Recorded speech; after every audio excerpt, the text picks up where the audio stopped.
welcome to the best session of the day, guys. It's a pleasure to be here with three legendary figures in the Polish financial services industry. Mr. Cezary of mBank. Is that what you claim to be? I just said time to die. The Latins. There's time. So, Mr. Cezary of mBank, who's already introduced himself, Mr. Brunon of ING, and then to my left, Mr. Loukas of Vivus. So I'm sure everyone in the room knows who you guys are. So let's start off here, Mr. Cezary, with insights on your technology roadmap, because we've heard a lot about some of the cool things you're doing in terms of the digital space, but can you share some insight, some tangible insight with the audience here today? Well, I don't think I'm the best positioned person. There are two people, from the bank who are basically leading the show on this front. The major message from my perspective is that you have to understand the behavioral patterns of your clients, and they are different. So the major challenge, as I understand for the bank, is really to sort of select right clientele and target. We are very much privileged that the bank, as a retail bank, has been launched 15 years ago, very much focused on the younger generation. So we have to be in the avant-garde of their behaviors. And I would say the dilemma is really between, understanding, how they behave, what is the new behavioral pattern of the new generation, because even within 15 years period of time, you have a very different categories of clientele. And then the issue is, not to overload your application. So this is being done in a way that, it addresses the expectation which is comparable to experiences of the leading names, I would say, providing services. From my perspective, I have to say, whatever I'm seeing, either on the web or on our mobile device, I compare to Uber. I would say Uber, from my perspective, is the type of the change which basically drives, my understanding of what is the most convenient for the client, from the old-fashioned taxi capturing into, something where you don't have to speak local language, where you don't have to touch cash, where you are not being cheated by the taxi driver. So this is very much, I would say, the ultimate reference to what do we need to achieve. Whether we are good, I would say we are driving towards this direction, and I believe, mBank has proven over the years that that our customer interface is, to some extent, responding to that type of challenges. Okay, that makes sense. So, thank you. So, Mr. Brunon, anything to add to that? I think as Cezary has mentioned, let's say, customer journey type of approach, I will add also that for us a very important point is related to the, let's say, backbone, the architecture, the infra, the cloudization, APIing, the infrastructure, so that we can create the modularity structure and put the blocks that fits into the structure of our software company. And the third one that I will add from priority list on our side is the agile way of working, namely being more open and starting from really this kind of guessing the customer needs up to experimentation, MVP, and launching the new event. So this combination of these three factors, namely changing our system basics and backbone, the reading the mind, data mining and data aggregation, plus the new way of organizing ourselves, creating a kind of triumvirate that we are trying to change the organization.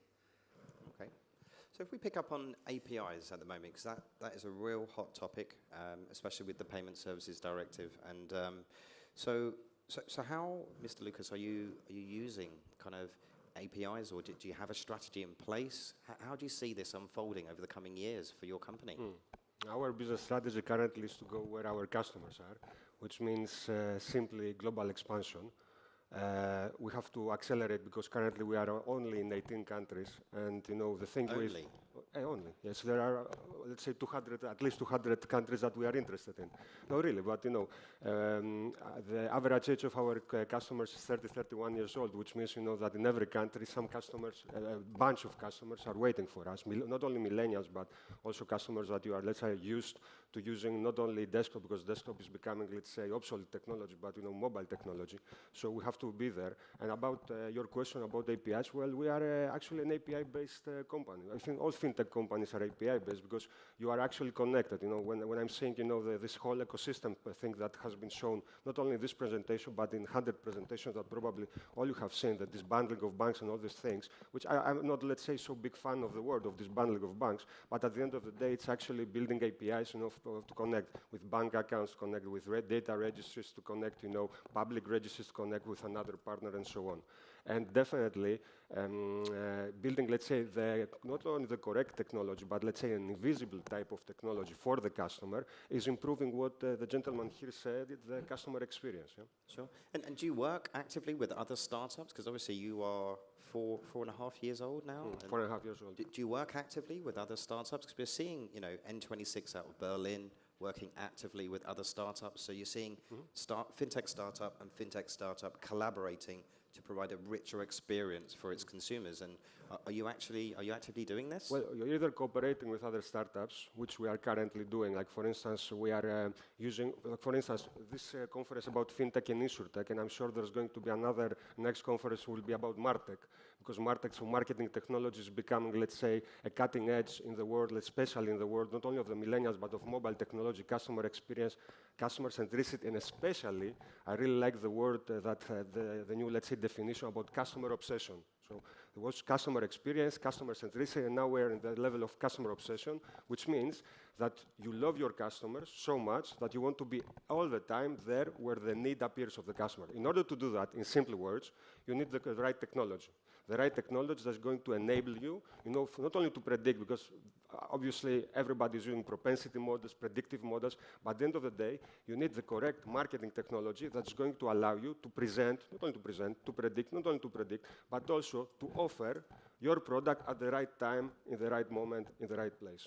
And that is not only about online. We're talking also about the offline world, because don't forget, this is, of course, fintech, insurtech, but probably 80% of the transactions, of the everyday transactions, by transaction I mean also, by shaking your hand, we're doing in the offline world. So the offline world is very, very important. Sure. It sounds like you're stalking your customers. Well, it's okay. It's okay. Some of my people told me that in March. I mean, we're over-stalking our customers with contact points, really. But I will tell you, you can teach your customers to live with this. And they start to like it, and in a way, they start getting addicted to it. I mean, that, wow, they didn't send me an SMS, they didn't call me, they don't love me anymore. Huh? Okay. And so just back to the other gentleman on the panel around startups. So what's your model? So maybe Mr. Brunon, you could start. What's your model for working with startups? And I know you've got two hats potentially, your current hat, but your previous role on innovation across ING Group. So what's ING Group's model for working with startups? Well, first of all, we don't believe that there is one model of working with the startups. There is a way of experimenting and trying lots of things, from accelerating, from cooperating with venture capital partners, up to the level of getting from POCs up to the investment and even taking over the startups. And all that happened over the period of last 2-3 years. I think more in detail and about our model, there will be a Benoit who is somewhere in the audience. In the afternoon, there is a session, and Benoit Legrand is the head of fintech within ING Group, so he will be talking also more in details about that model. First of all, what I want to say is that our deep belief is that the institution that is in the Uber of the financial services, as we all will be, or we all are at the moment, needs to cooperate with multiple providers, because speed of changes that is required and testing the customer experience, experimenting and getting the proof, requires the cooperation and being an open environment. So namely, we want to open our organization to be able to cooperate with multiple companies who are providing us the additional capacities, skills, super skills, so that we can serve our main purpose. And our main purpose is, of course, serve the customers. So within that aspect, the startups, fintechs, however we call it, I am not for dictionary and for semantics, I am for making business.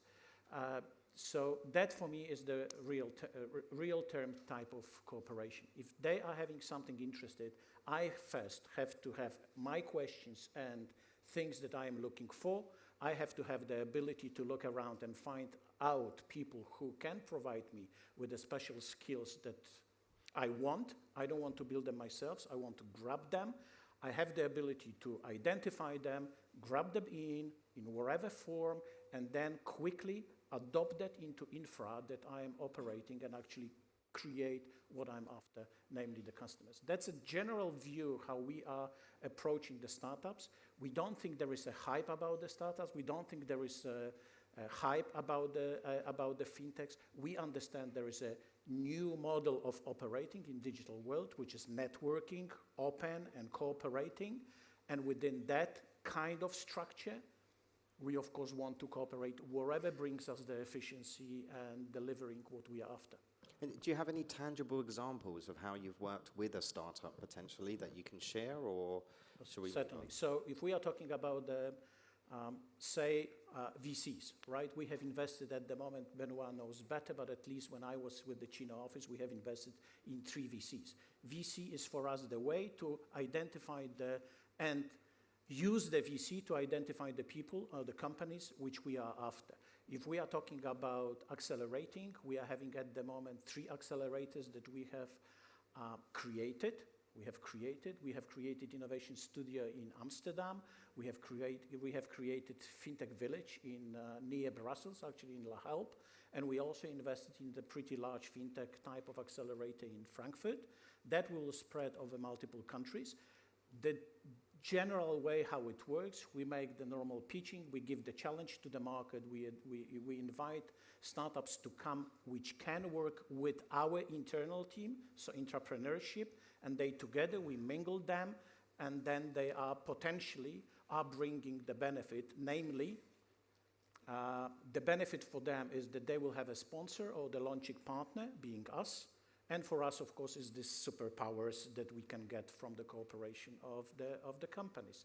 Then we are getting to hackathons, of course, mentioned today. We are organizing hackathons in multiple countries, plus once a year, a huge hackathon for the whole ING group. Last year, it was in Bucharest, which is, of course, also telling you what kind of talents we are going after, right? Sure. Because of, obviously, for Romanian fame, for what they can produce. At the moment, if I remember correctly, Benoit will get into that in more details. We are cooperating with more than 70 startups, fintechs, because he's holding up the whole database so that everybody from within ING can call him and say, listen, do you have somebody who is operating in such and such specific skills that I can use? And Benoit's role is to call us back and say, I think you should cooperate with this, this, and this. And then you just make it happen. Sorry? And then you just make it happen. Just. And that's, by the way, the most difficult part, as Cezary is absolutely rightly indicating already. So I sense that you want to say something. Have you got any comments to add to how you work with startups, or do you want to move on to user experience? It's down to you, Mr. Cezary. Well, I think that we have, as an mBank, we have one big privilege. We are big enough and small enough, which streamlines the process really of cooperation. And as it was rightly pointed out by Brunon, the major issue is really the selection of what is right, what is not right. I'm not saying wrong, just not right for our clientele. Because we are unable to implement everything. We have to be selective, and I think that that's the major challenge. I believe that, opposite to institutions like ING, which obviously with its might is appealing to almost the whole world, we have to be more modest. We have to focus on people who believe that they can incubate with us relatively in a short period of time. I think that's our potential advantage. We are contemplating right now to also put some money aside and to attract not only via attractiveness of mBank as a brand, as institution which has built up its reputation for digital or modern banking, but also to put some money in play. But it will not be under any condition driven just by the returns. It's very much to please our clientele. And I think that, it was, as it was mentioned before, the major issue is, you have to calibrate whatever is the innovation to the context of your clients. I think there is no, I would say, the banks historically have been much more inward-looking. I think I'm from the generation of bankers who have been trained basically selling products. And the name of the game in today's banking is more about client. And, this shift, which is not purely generational shift, it's also regulatory. I would say it happens on a variety of fronts. But it has enormous impact. And I think that, the banking in the upcoming future will be looking differently, not because of the technology, but because of the level of the expectations of people. And these expectations, to some extent, are being driven very much by the accessibility to the different patterns of using things, services. So our historical model are gone, and we have to prepare for the new. Sure.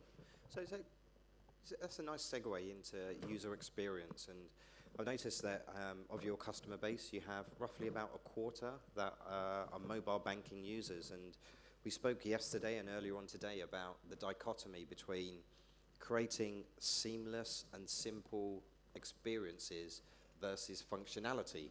So how do you strike that right balance? Because a consumer, to use your product, they want to find it intuitive, and they want to have lots of reasons to be able to use this. But sometimes that can be confusing.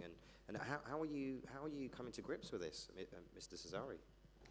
Well, I think that we are, benefiting from the fact that people are on the smartphone in a variety of forms. These are, basically, the more and more functions you are doing, are being transferred on the smartphone. And I think people are getting familiarized with, it's more intuitive. And obviously the way we structure interaction with the client, the best is just one click. I strongly believe that the bank which will be winning in the long run, and this is my vision of the retail banking, is the bank which will take care of all your payments. You will be touching nothing. You will be just, you just think about, payment for your house and it's done. Housing, or rent, or, insurance. The bank should be, and I think that maybe it's a fantasy at this moment, but I strongly believe that with data analytics, with the ability to analyze the patterns of behavior of client, etc., you will be at some point able to find out the model. Obviously, it will be simplified. It will not be up to everyone, but people don't think about their payments, and for a number of things, you will be able to provide credit. And that's the way the bank will look like, I don't know, 20 years from now, 30 years from now, but that's the aspiration which should drive our thinking about banking. As a consequence, for the time being, it's 5, clicks, 6 clicks, 3 clicks, the less the better, but ultimately it's about, just nirvana. Everything is being paid by the bank. I'm not in. I'm just, benefiting out of the skilled people in the banking with a top-notch intelligence who are able to smooth my life. Sounds great. Okay, so let's talk about growth, and in particular 2017. So Mr. Loukas, how do you plan to grow your business in 2017? Can I just add to what Mr. Cezary said? I totally agree with that. Absolutely. I totally agree with the usage and the implementation of artificial intelligence. I mean, why people agree, that the fridge will decide when you have to buy milk, or your watch decides how much you have to walk, or your car is going to be driven by yourself, and we cannot accept the fact that a robot or artificial intelligence will decide how much you have to save, how much loan you have to take, and actually it's becoming totally invisible. And let's say your life, you actually live your life. You don't have to think about financials, because financials for 99.9% of the populations are, let's say, extremely complicated thing. Yeah? But I believe this thing will bring regulators to the wall, because they are totally not ready for that, regulators. And this, Mr. Cezary, I believe it will not happen in 20 years. It will happen much faster, especially in Poland, it will happen much faster. And then Consumer Protection Authority, KNF, which is the FSA, and Central Bank. I will give, sorry for interruption, but I will give one example, and two of my colleagues are sitting here. I was experimenting with insuring my car, private car. And I purposely done this, first on the internet, classic web solution, which was relatively, I have to say, I would say experience was good. And at some point I stopped the process, and 30 minutes after, the call center of our bank has called me. So they've been tracking what's going on. And they started, the process via the call center. And it was a nightmarish experience. I was shocked, because the number of interventions by the person on the phone from our own bank, quoting just the legal requirements, consisting of 20 sentences, make me completely unaware what I'm doing. So this was very much driven by the regulators demanding, type of statements, which people, once they make their decision, means, you will not be able really to follow what they are demanding. When you are on the web, you just click, you just sign, the boxes, and it's done.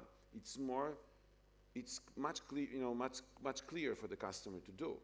So I'm just saying, and I'm resonating to what you said, regulators does not understand, and I think the Polish market to some extent is being hit by the Anglo-Saxon inefficiencies, which are being transferred into our environment, because there is the avalanche of the global regulation, and I think that's part of what you've been mentioning. Wow. Okay, that's great. So we have literally 3 minutes left, and I'd love to elaborate on those points. But did you have anything to add to that? Listen, regulators typically are the last one to grab the whole opportunity that digitalization is bringing to the market. However, as we in Poland are having a huge ambition for making a leapfrog into in the digital, there must be, and it must be right now, a change of attitude. Because you have to be courageous from regulatory point of view to absorb the digitalization. Otherwise, we cannot dream that we can become in any form an attractive market that can drag the companies in here to operate. And per se, don't forget, any digital company, per definition, is an ambition global business. So they have a choice where to go. So regulators is a problem at the moment. And we suffer that, and we see that in banking and in other services in Poland, big way. Okay, that's fascinating stuff. And so we have literally 2 minutes left. So I want a quick fire round. So what keeps you awake at night, apart from your wife? I don't have a wife anymore, because she couldn't take the hours I was working on our startup. So your wife is your startup? Yeah, it is my life right now. What keeps me awake is that there is a place somewhere in Poland that 2 or 3 kids are sitting in the garage and thinking, making a startup that will take away my, let's say, future business. Okay. Over to you, Mr. Brunon. I sleep very well, thank you. Yeah, okay. Come on, Mr. Cezary, you've got something funny to say. That will not be funny. I think, it's the alertness of people working in a bank. I would say their motivation, the way they see the world, their ambition to be the best, the understanding of the outside world. And to be fair, I think that, with the scale we have, we basically should go outside of the country, because I think that the market is, I'm not saying too small, but I would say with the clientele we are targeting, I think that, we should expand. But we are very much constrained by the variety of local issues, which I don't want to elaborate, including the Swiss franc portfolio. That's fair enough. So literally have which keeps me awake all the time. Okay. Which makes me sleep well, yes. Okay, so my last question. So for any entrepreneurs in the room or those thinking of starting your own business, what advice can you give apart from not to take your business? Well, definitely I will repeat partially what Steve Jobs said, and I really applied this in my life. It's definitely stay hungry, stay foolish. So whatever other people tell you, do it, let's say, do sometimes the opposite. Definitely have lots of fun. You're going to learn a lot, you're going to meet a lot of people, and definitely hire the right people. Okay, over to you. From my mentoring times of multiple startup, I have only one request. Please don't believe that good idea is the panacea for the success and for big money, right? Prepare for that. And please, please, please read at least one book. And I can recommend you the titles, okay? So please catch up with Mr. Brunon later on today, and he will recommend that book. And the last person? I think, sweat capital is needed. Okay. That's my advice for all people who has been alerted by Brunon. Sweat is a requirement, and you have to spend time, you have to develop things to the stage where big organization is really able to cope with, because I think I've seen a lot of great ideas, like I have mentioned, my beloved bank 30 years from now, but I know that in between the idea and what It's a road. Yeah, what needs to be done is a lot of work, and I think devotion and everything what you just mentioned, what keeps you awake. Fantastic. So I think we've run out of time now. So please give a great round of applause to three legends of the industry.